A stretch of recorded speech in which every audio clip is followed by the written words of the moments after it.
abortion laws in the UK. I know there's been recent pushes to try to make that later in terms of limits. Is that changed, or are we still at 24 weeks currently in the UK for the abortion? They have voted for decriminalising abortion altogether, and that still has to be formalised. It's not actually something that's happening yet. But even as it stands, as you've kind of rightly intimated, up until 24 weeks for pretty much any reason, and up until birth for things like Down syndrome, cleft palate, disabilities, which is quite horrific considering how much we're supposed to care about people with any kind of disabilities or differences nowadays, and yet those within the womb are actually targeted for those differences and can actually have their lives ended because of this.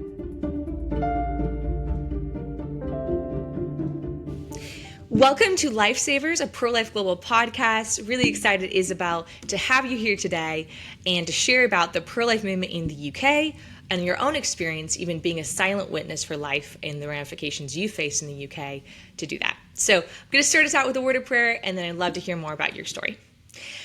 Our Heavenly Father, we thank you, God, for what you're doing. Thank you that you have saved our lives, Lord. And we ask that you would use us to rescue and to save many, many moms and their children from abortion around the world, and especially in the UK. And we give the March for Life coming up to you as well in the UK. And we just ask that you would be present and you'd work powerfully. In Jesus' name, amen. Amen.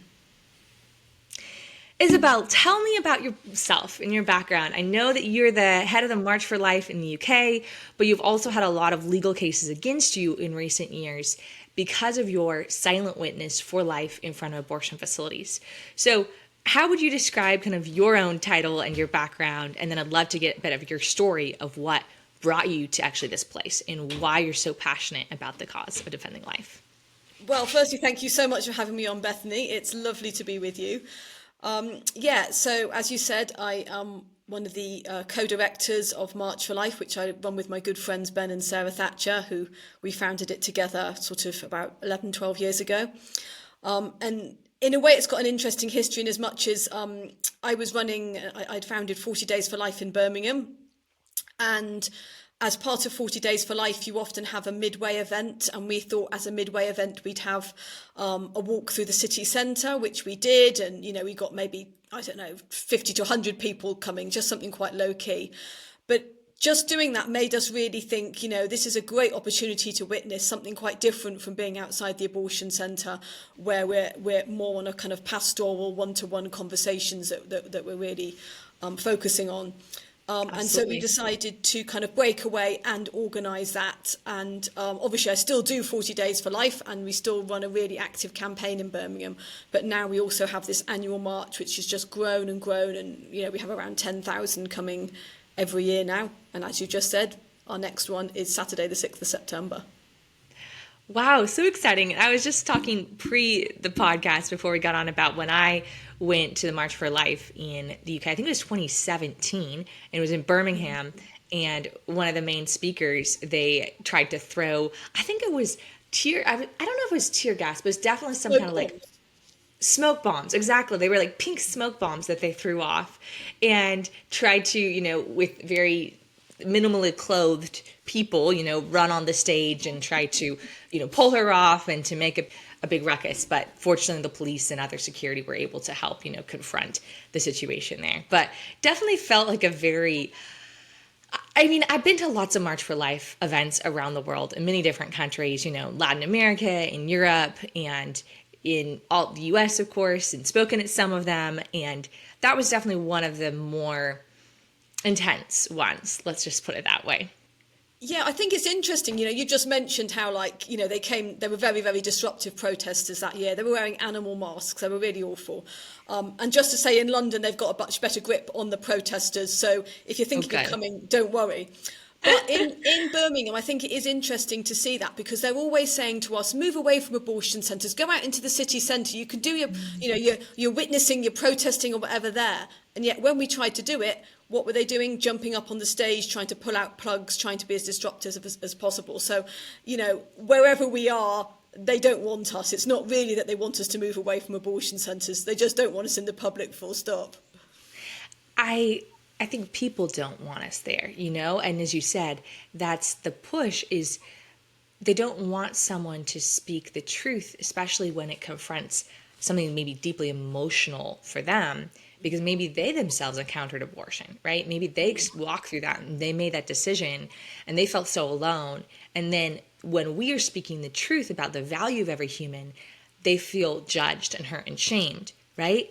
Which is, even though, of course, our heart is a heart of love and forgiveness to be able to say, hey, Jesus gave his life for you, you can find that freedom. Sometimes people aren't willing to accept that and they don't want that. Yeah, and I think that's a really, really important point. This is something that we always make sure that our, supporters and attendees are connected with. That the response from us must always be one of love, be one of compassion. I remember last year at March for Life, there were some people just standing there chanting slogans against us. And on one level, you maybe could feel annoyed or angry at them. They were trying to shout it over the top of the speakers.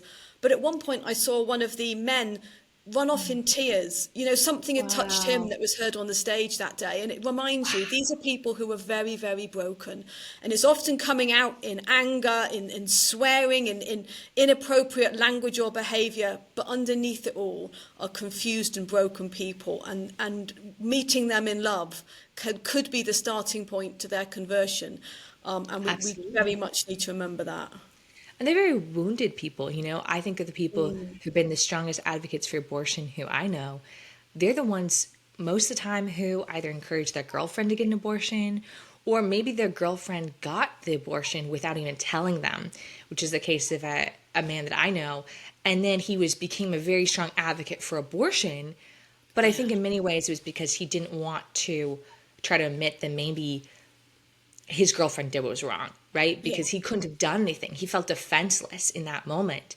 And so, since he's come to that place of forgiveness and of releasing her to God and extending her love, he's been a much freer person, able to really break free from some of those damaging patterns of relationships that original like college relationship 30 years later had made him afraid of trusting women.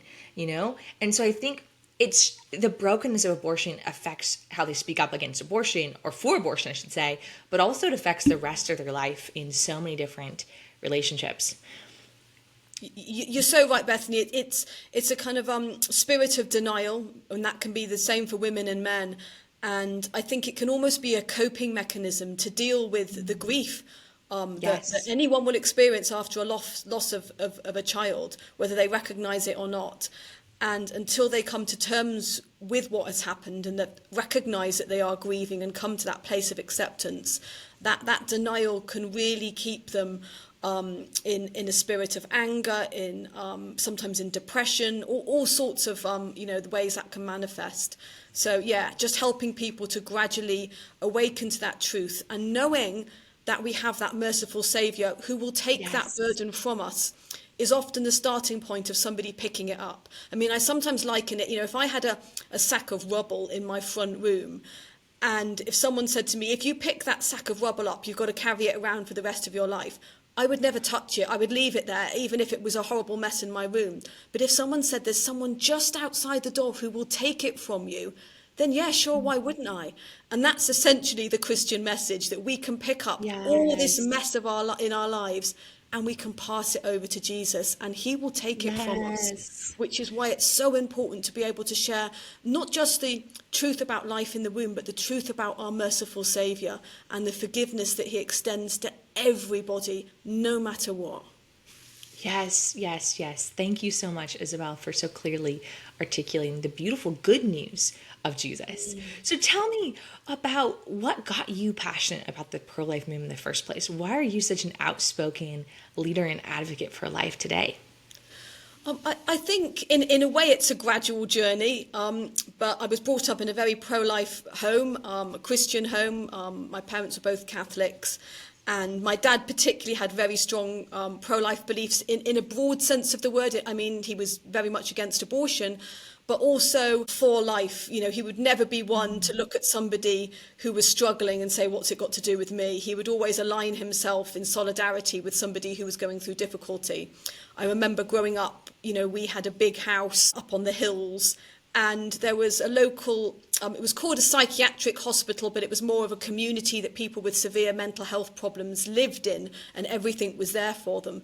And it was closed down, and these people were sent to live out in society, and they just couldn't cope. And I remember our Wow. dad opened up our house, and many of them came to live with us. You know, people with Wow. severe schizophrenia or bipolar. We also had some people who'd just been on the streets or had nowhere to go. And some would live with us for weeks, some for months, some for years. And they would say afterwards this was the best time of their lives. And I also think, Wow. like growing up, that it was really good for me. I maybe didn't recognize it at the moment, at that I time. can You know, I just imagine. accepted those people, but it kind of really taught me to recognize the value of people, not just for what they can do or what they seem to be able to contribute, but just for who they are. And that was really important in helping to form my pro-life beliefs. But I guess it was probably my teenage years, like for a lot of us, that I really began to kind of think about what I believe and taking ownership of my own faith and my pro-life beliefs. I used to read a lot of war stories. And, you know, as you do, I'd sort of look at the book and the story and think, you know, what would I have done if I'd lived in those Exactly. times? You know, Yes. would have I done anything? Would I have had the courage to say anything? And I gradually realised, you know, that's the wrong question. It's not what would I have done then. It's what am I doing now? That there is a battle going on, certainly spiritually, Yes. and with, you know, preborn children, it's a very physical battle going on. And I had to keep asking myself, what am I doing about it? And initially it would just be, you know, maybe donating to pro-life causes and praying about the issue. But when I heard about people who prayed outside abortion centres, I really felt that I needed to actually do something as well. And so I went to join this kind of informal group and help to create a 40 Days for Life group there, which is kind of where it all started. How long ago was that? Like, when did you go to the first abortion facility to pray? It would certainly have been over 20 years ago. So I'm telling my age now, it would have been in my early 20s. And I guess like initially that motivation would probably have been more to do with the injustice of the preborn child. But, you know, you don't have to be outside an abortion centre for very long. And you see women coming out, you know, sobbing into their phones, being sick in the gutter. Sometimes I would see a man coming every week with a different woman, and it was clear that it was his decision, not hers.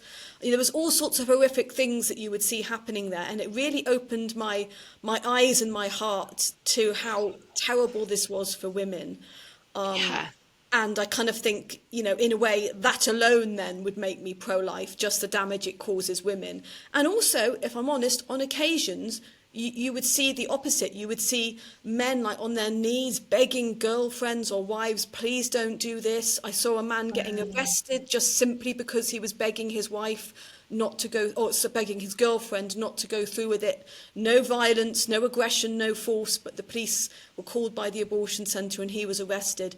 So seeing the kind of slightly wider impact as well when you're there really, as I say, kind of formed my heart and made me even more motivated. And particularly when you see the community around not responding, it's quite surreal. You know, that abortion centre I was outside, they did 10,000 abortions a year, Bethany. You know, it was a huge 10,000. place. And yet students would be walking to university, neighbours would be going in and out of their houses as though nothing was happening, you know. And it was quite surreal to try and really connect the horror of what was going on inside with just the normality of everyone's day-to-day business. And in a way that kind of motivated me more. 10,000 abortions, that's about 30 a day, right? If you did one every single day of the week. I mean, did them every single day of the week. Yeah, Wow. it's That's horrific, isn't it? Yeah. it's a massive, massive number of abortions. At the moment, I myself am pregnant. I'm about 6 months along. And Oh, so, wow, I didn't know, Bethany. Congratulations. yes, yes. So 26 weeks. And I know that up till recently, the law in the UK has been abortions legal up till 24 weeks, which has been one of the most extreme abortion laws in the UK. I know there's been recent pushes to try to make that later in terms of limits. Is that changed, or are we still at 24 weeks currently in the UK? for the They abortion have limit. voted for decriminalising abortion altogether, and that still has to be formalised. It's not actually Okay. something that's happening yet. But even as it stands, as you've kind of rightly intimated, up until 24 weeks for pretty much any reason, and up until birth for things like Down syndrome, cleft palate, disabilities, which is quite horrific considering how much we're supposed to care about people with any kind of disabilities or differences nowadays. And yet those within the room are actually targeted for those differences and can actually have their lives ended because of this. It's very, we're talking in the UK, we talk a lot about two-tier policing nowadays, but we can see a sense of two-tier justice that's been going on much longer than that. And certainly if we're talking about preborn children, they have been the victims of that. Which is such a good point about why are we discriminating against people in the womb just because they have Down syndrome, for example, when outside of the womb, we're saying as a society we need to be very inclusive, we need to give jobs to people with special needs, and then again, we're making that disparity in the womb. I think also in terms of just the general limit that had been placed. So the decriminalization of abortion, that means all 9 months up till birth, abortion would be allowed, correct? And not punished. Yeah. Now, Yeah. but you said that hasn't gone into effect yet, but that has been voted on to go into effect, correct? Yeah, it did receive support from the majority of politicians who voted for it, which is really, really shocking. It's horrible. And I mean, just the fact that we've got to this stage, and I think also it's not in keeping with what the general public want. Even the law as it is, if you ask the average person, do you actually agree with abortion up till birth for somebody who's got a cleft palate? The average person on the street doesn't agree with that.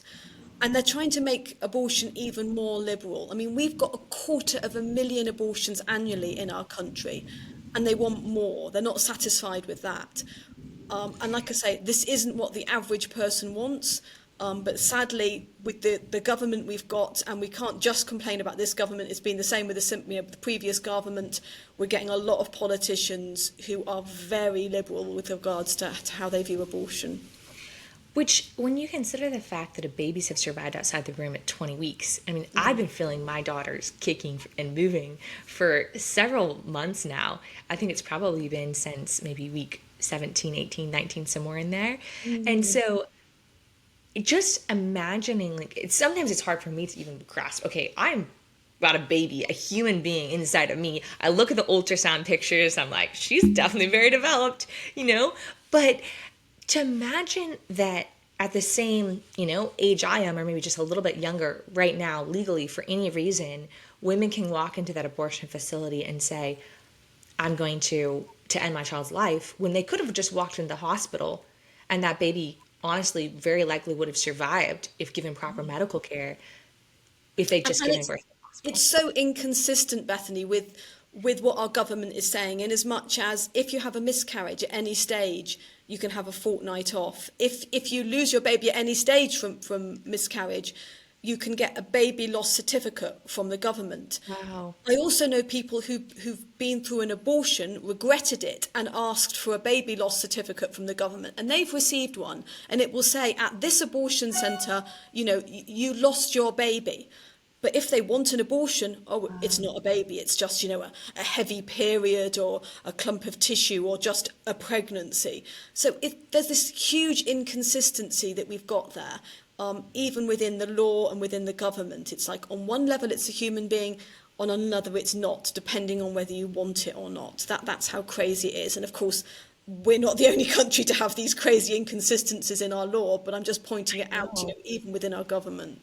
But for Europe, I know British citizens don't necessarily consider themselves Europeans, but compared to most other European countries, it's one of the most extreme abortion laws, And so that's why you have people actually flying from other countries in Europe to the UK to get abortions, right? It's probably a little bit harder to do that now with the, UK leaving the EU, but still, that was often a place that people went. So tell me, you've been doing this prayer in front of the abortion facilities. Did you ever see people change their minds while you were there? Many, many times, Bethany, yes. And it's always been a great blessing. Obviously, there's many times when we just don't know the end story. We'll talk to somebody and they'll say, thank you, I'm going to have another think. This was just my first appointment. And you don't know what happens next. but I Right. always consider it like a special blessing from God.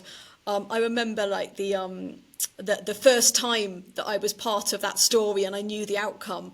It was just such a beautiful occasion. The woman was already in up the drive of the abortion centre on the private land, nearly at the door of the abortion centre, and I just called to her and said, would you like to have a conversation? Could I have a chat? And I was really surprised when she turned around and walked all the way back down the drive to talk to me. She was a Polish lady, and we had quite a long chat about, her story and what was going on. I talked about the support that was available to her.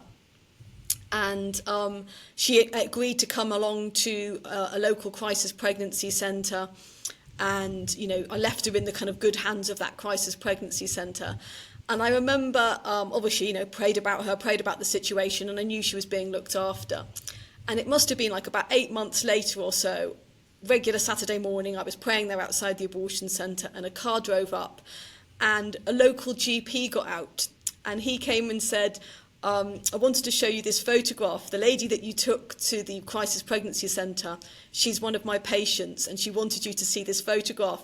And it was of her and her new little baby boy, Maximilian. And I just always remember, it just Oh, really stayed with me forever, that this wow. lovely outcome, when you actually see that baby, it's such a reality of like, this is the difference, and sometimes it could be such a small thing that could make that difference. I know one couple. There was a young man who came out to talk to us. We asked if he could, pass a leaflet to his girlfriend, and he was like, "Oh, you're talking to the wrong person." He said, "I don't want the abortion, but I don't want to lose my girlfriend, so I'm going along with it." And he Oh, said, "But wow. I'll go to the shops, and on my way back, I'll take one of your leaflets."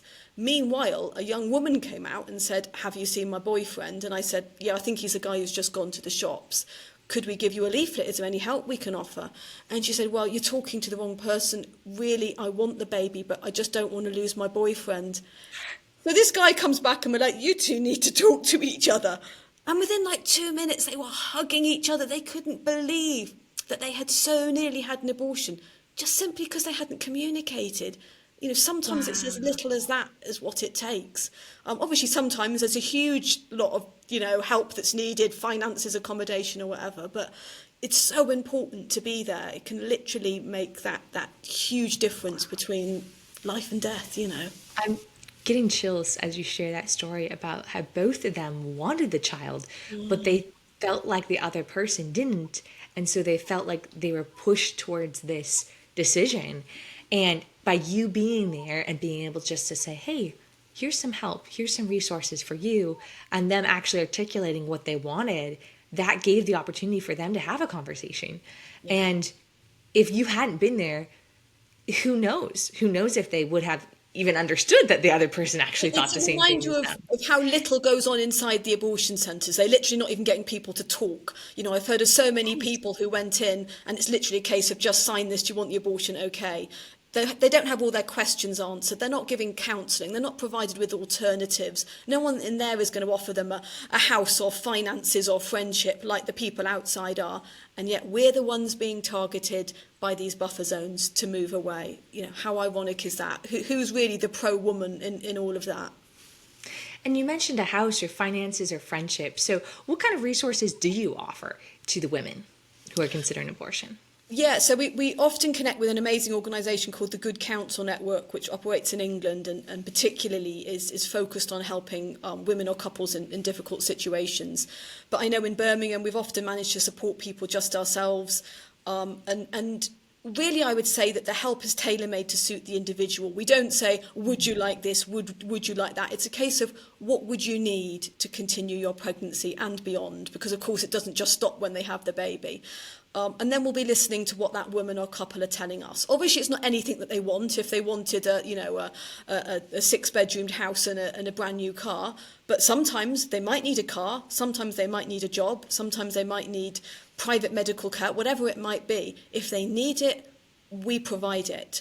And God always makes sure that we can do that. And sometimes, people have been in huge debt and I thought, gosh, how are we going to get that money to support them? And it just comes like that. It's incredible. When somebody really Wow. needs it, there is somehow, some way that will be provided. And it's just a reminder of what a loving Father that we have. That, I think that's so true. And I've seen that happen in so many other places around the world as well, where women feel like they need an abortion, maybe because they're getting kicked out of their parents' home, right? Or the social pressure, whatever. And then just sitting down and helping her to find a new place to live, or talking to her parents on her behalf. And the parents are like, change their mind, say, okay, we're sorry, you can come back home. It's so interesting how God is able to resolve those situations when we just give our yes to Him to be able to step up and be courageous. So you've been doing this for a long time, Isabel. You've rescued, it sounds like many different women from abortion. And when did the law change to make it so you no longer were allowed to talk to people in front of abortion facilities? I know they changed the law in London particularly, I think first before, is it all of the UK right now? You're not allowed to Yeah, so talk to people? it's a Or little bit of what's a complex situation, Bethany. There's two different laws working at the same time. So there's what are called local PSPOs, public space protection orders, and these are local laws that can be brought in by the local council and the local police force working together. So originally PSPOs were for things like, dog fouling in a park or drunken disorderly behaviour in a city, and they might just say that, dogs aren't allowed in this area, or you can't drink in this particular street, or whatever it might be. And it would just require a local change in the law. And like you say, London was the first place to use those PSPOs to bring in a buffer zone around an abortion centre there. And then right? other places followed, and we now have 5 different places in the UK where a PSPO has been used to create a buffer zone. So there's 2 in Okay. London, 1 in Manchester, 1 in Birmingham, and 1 in Bournemouth. And that's been happening gradually over a period of years. But then last year, on the 31st of October, and I mention the date because we know that's Halloween. Satan doesn't even hide anymore, he chooses his dates. And on that date, national buffer zones came into force, and that means every abortion facility in the country now has a 150-metre radius around it, where Wow. certain types of behaviour are prohibited. And that's slightly different to the buffer zones. So, for example, in Birmingham, we have a PSPO and a buffer zone, 2 types of buffer zone, if you like, running at the same time. And there'll be certain different types of wording for each one. The one in Bournemouth, for example, the buffer zone in Bournemouth, the PSPO, was specifically designed to target Roman Catholics. It would say things like making the sign of the cross and using holy water and things like that. They were trying to actually ban that in that area, which we could see was very anti-Catholic. In Birmingham, it said the use of certain words, if you were using a leaflet or a poster, things like terrible words like mum, baby, fetus, soul. It would actually ban the use of these Oh, words. mom. Now, So if you had a bumper sticker, have you seen those ones that say baby on board? Would that be yes. targeted? I mean, we had a local priest and he parked his car in the buffer zone, forgetting that for a long time he'd had a sticker on the back of the car that said, all lives, oh no, it said unborn lives matter. And because of that, he had to go to court to justify his actions. And he was quizzed by the police as to, why he was even dressed as a priest in that area. The questions that they were asking, we can see they're quite anti-Christian in their sentiments Yeah. and anti-common sense.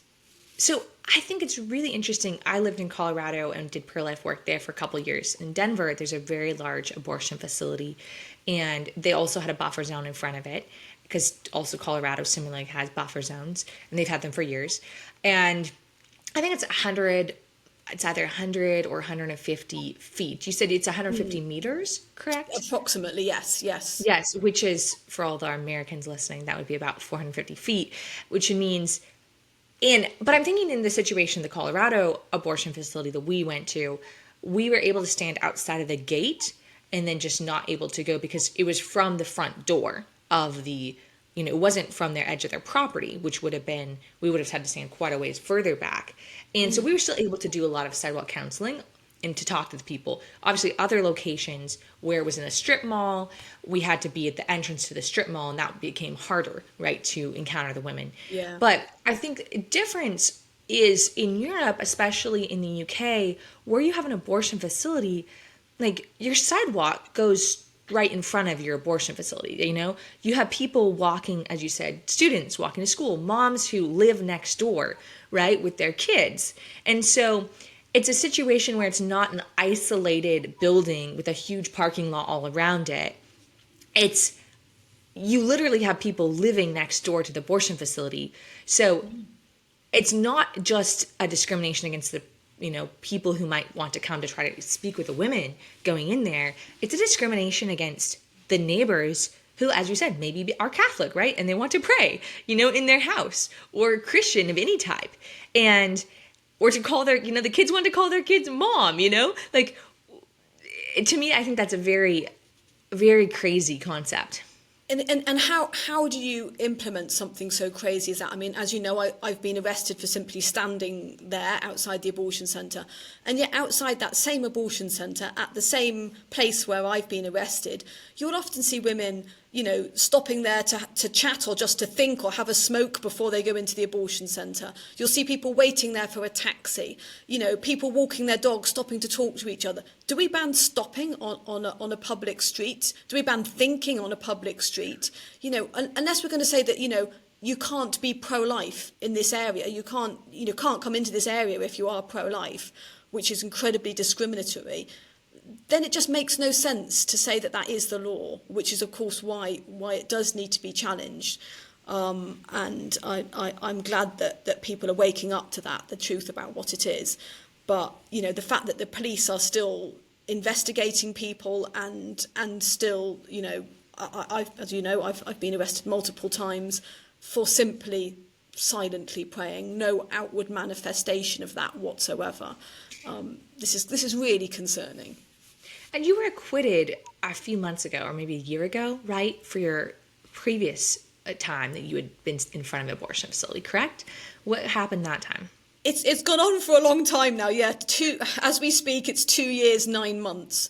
So it first happened in December 2022. I was first arrested. I went to court the following year and was completely acquitted in court. I was rearrested 2 or 3 weeks later, standing on exactly the same spot, doing, if you can say, the same thing, just silently praying in my head. And the police actually said to me, your prayer is an offence. I mentioned that because sometimes people say it was nothing to do with the prayer. That's definitely what the police said to me, you know, and I said, it's just silent prayer in my head. They said, it doesn't matter, it's an offence. So I was rearrested and again taken to the police station, put in a cell for a while, eventually released. After 6 months, I was told that case wasn't going any further. But then even after that, the police would come out, give me tickets, tell me I was going to be fined. And in the end, I issued a claim against the police for wrongful arrest, false imprisonment and assault. And I was awarded an out-of-court settlement. And that's when I thought, OK, finally, it's all over. And yet this year, I've had police coming out again and again, making the most ridiculous, absurd claims to me. I had a police officer say to me that just because somebody might know who I was, that meant just me being there was harassment. Well, harassment is illegal anywhere in the UK. So if just knowing who I am means I could be causing somebody harassment, there's nowhere I can go in the country, is there? And if I stay at home, well, the people I live with know who I am. Is that some sort of domestic abuse? Yeah, that's how farcical this situation is if you try and take it to its logical conclusion.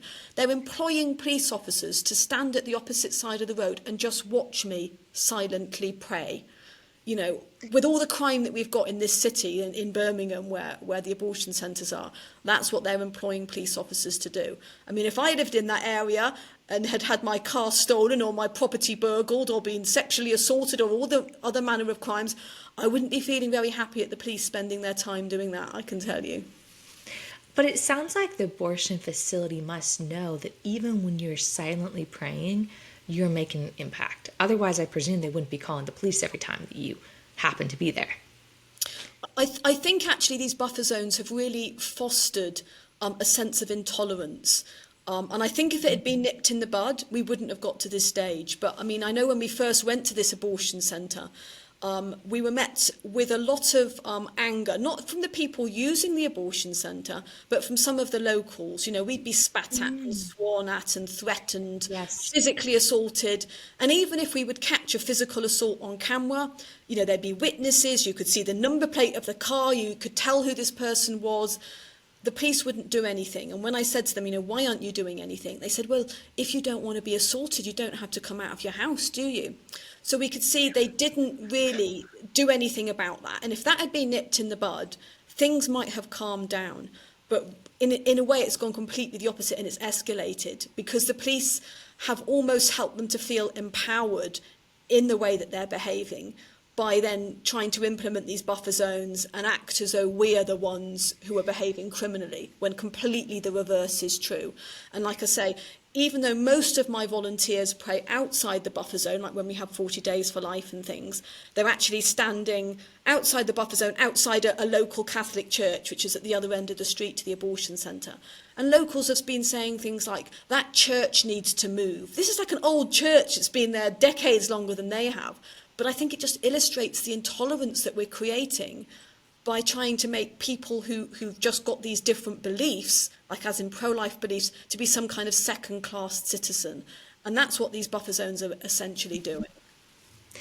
That's really interesting that you say that it sounds like it's not mainly instigated by the abortion workers themselves, but by local people who, like we talked about at the very beginning, maybe they had a negative experience with abortion, right? They experienced abortion, and every time that they see you in their community advocating for life, or see anyone, you know, in front of even a church, it makes them feel hurt, judged, shamed, you know, and then they, out of that place of hurt, are then attacking to say, you can't be here, you know, you shouldn't be here, right?